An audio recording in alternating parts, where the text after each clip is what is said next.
Réinventer la francophonie jugée parfois trop institutionnelle et lutter contre les tentatives de destruction de l'ordre international et l'obscurantisme.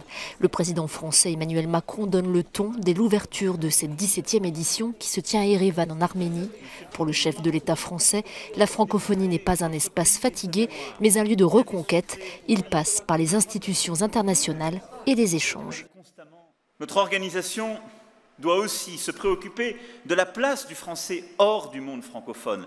Elle doit faire campagne, à l'UNESCO notamment, en faveur de l'enseignement obligatoire de 2 langues étrangères.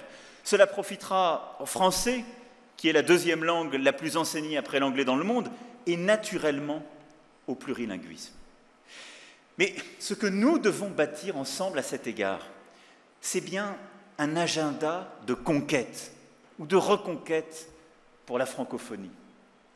Mais le premier combat de la francophonie, c'est l'Afrique et sa jeunesse, plaide le président français, un constat partagé par le Premier ministre canadien.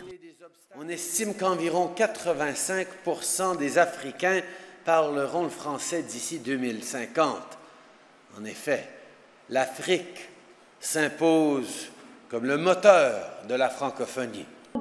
La nomination quasiment acquise de la chef de la diplomatie rwandaise, Louise Mushikiwabo, consacre ce retour de l'Afrique à la tête de la francophonie qui avait toujours été dirigée par des Africains.